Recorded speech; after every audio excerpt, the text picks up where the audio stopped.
What's up everyone, this is Ed Talenti. How are you guys doing? Today we're going to talk about 808s and kick drums. This is definitely one of the most requested videos I've ever gotten, and I'm excited to get into it. 808s and kick are like the most sensitive part of like a beat, because if you get those wrong then the beat is not going to hit hard, but if you get them right, you're already like 50% there. So it's super important thing, super complicated too. So this is how we're going to approach the topic today. I have a little loop like drums and bass, and it's already mixed, and I'm going to show you what I did to it and some tips that you can apply to your own 808 and kicks. This is a super complicated topic. It's like super deep.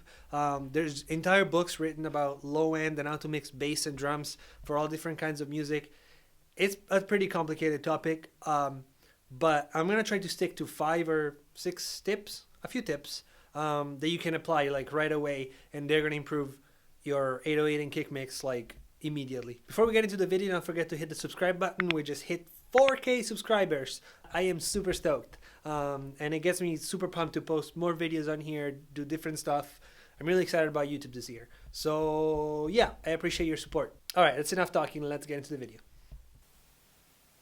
And here we go.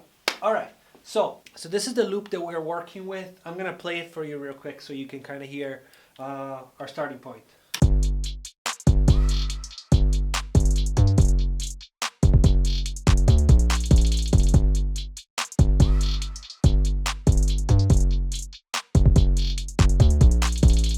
I'm gonna mute that chant thing because we just don't need it for the video. So it's just drums and bass. So I have the drums grouped right here. I have one track with kick and snare on it. Then I have some hi-hats, and then I have this other hi-hat loop that's kind of like lower pitched. And then I have the 808. So like I was saying earlier, this is already mixed, and I'm gonna run you through what I did, and along the way I'm gonna give you some tips to help you with the mixing. So let's get into it. The first thing, the most important thing, it's sound selection. Now sound selection is like, it's like if you're cooking a dish and you're picking your ingredients, right? If you pick rotten ingredients, or you just pick like ingredients that don't go well together, you can be the best chef in the world and the dish is still gonna be trash. Like there's just no way of fixing it. And this is kind of the same thing. If you pick sounds there, maybe they're even like good samples, like I'm not saying that they're bad samples, but they just don't work well together, you can do all the mixing you want, it's never gonna sound great. You might get it to like pretty good, but it's never gonna be great. The way I do it, and this kind of applies to like any sound, whenever I have to pick a new sound, I always do it with a reference point. Let's say I have my kick and snare pattern. If I have to pick an 808 from it, I wouldn't just do it like cold. I wouldn't just go through my 808s and just start listening to a bunch because I don't have a reference. What I would do is have that loop play, and I would run through a bunch of 808s and listen for the ones that, you know, complement each other. You want to scroll through sounds and find one that allows you to hear both at the same time very clearly. So you can hear your kick, you can hear your 808, and they both like, they're like in your face.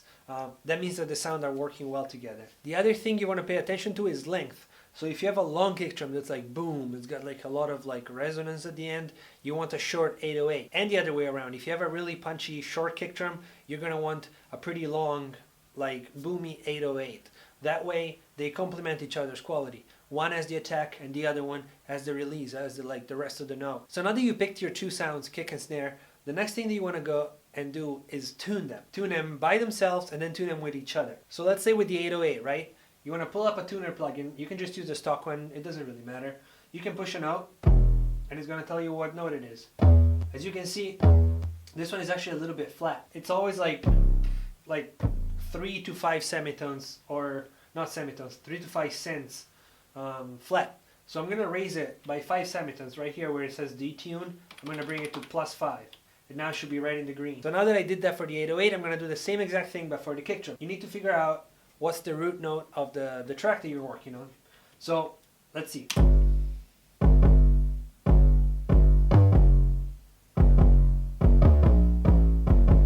In this case it's the bum, bum, which is a G, okay? So now that we know that it's a G, we can go to our kick drum and we have to tune that too, right? So to tune the kick drum, you do the same exact thing. You can pull up a tuner. I tend to do it just by ear, that's why I don't have it on here. I don't know, I just like doing it by ear, so I memorize that G, bum, bum, and then I go find it on my kick drum. But another way that you can do that is by pulling up a tuner, just like you did earlier, and it's probably not going to see it because the kick drum is just like a punchy sound, so it doesn't really have a note per se.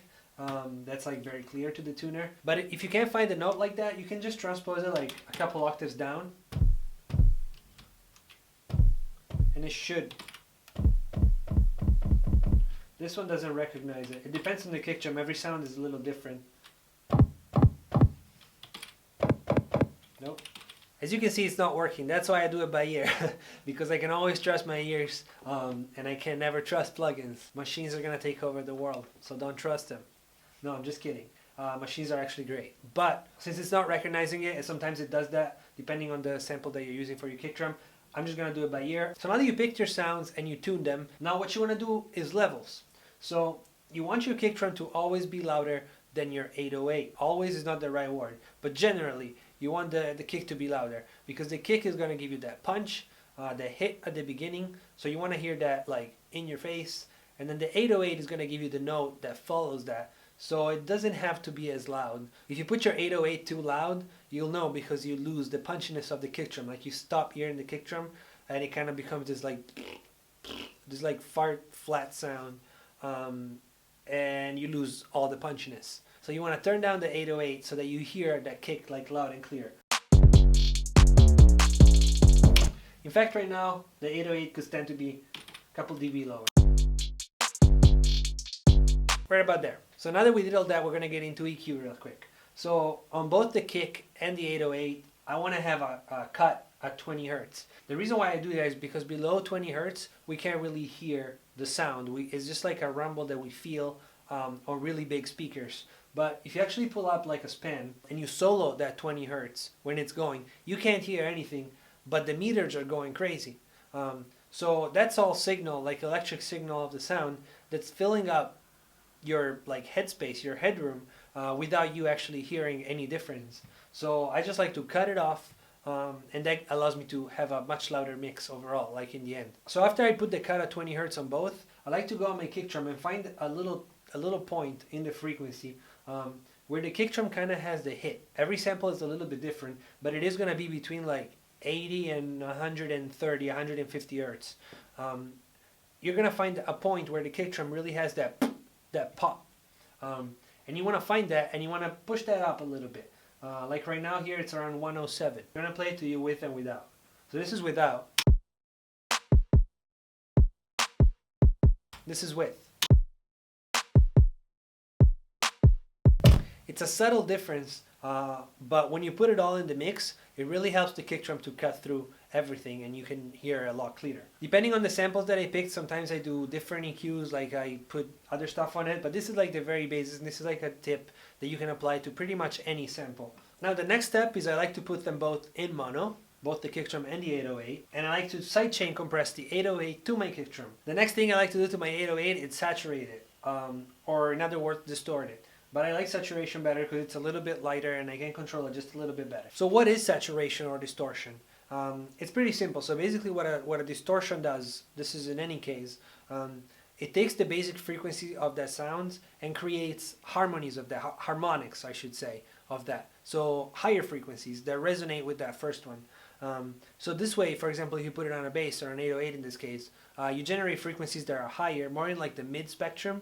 And this allows your 808 to be perceived as louder, especially through small speakers like iPhones or laptop speakers or whatever. It's going to feel like it's a lot louder than if it was just bass. So as far as 808s, I just tend to use the stock saturator from Ableton.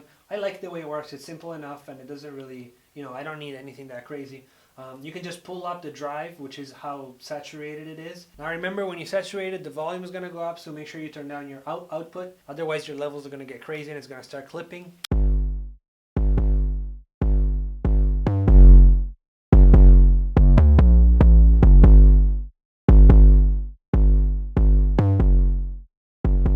It depends on what you're going for, but generally you want to be pretty subtle with it, otherwise you're going to really mess up the sound. Like you're going to change the quality of the sound, and all the work we just did is kind of going to go out the window. But if you want that effect, if you want that like overly saturated effect, then go for it, because it's pretty useful sometimes. But as a general rule, you want to go slight. The very last thing I do to my 808s is I put a limiter on them. especially if I have a part that goes up and down in octaves. It does like glides and stuff, because just for the nature of the sound, when it's going to be in the lower bass frequencies, the actual volume is going to be quieter, and when it's going to go up, it's going to be super loud. So if you set your volume to be correct for those bass frequencies, when it goes up like 1 or 2 octaves, it's going to be like crazy loud. So you want to put a limiter so it just squishes down the level for those higher octaves. So once again, I just use the stock plugin, the stock limiter from Ableton. It's fine. You can just set your ceiling, -18. So this is kind of like a general sequence of things that I do when I mix my kicks and 808s. There's a lot more things that you can do, especially they're like case by case, like depending on what you're doing for that specific beat, you might want to do something different. But this is kind of like a general, like 5 or 6 tips that you can apply to pretty much anything, and it's going to get you to a good starting point. Thank you so much for watching the video all the way through. I hope this was helpful. I hope this answers some of your questions. And as always, I would love to answer any more doubts or anything that you want to ask or say or whatever. Just write it in the comments and I'll do my best to answer as fast as possible. Also, please don't forget to hit the subscribe button and the little notification bell. Push the bell or you're not going to see my videos. Thank you guys for the support. I really, really appreciate it. It means a lot. If you want to ask me something privately or you want to just say hi or whatever you want to do, you can also hit me up on Instagram. It's @EdTalenti. I'll put it right here.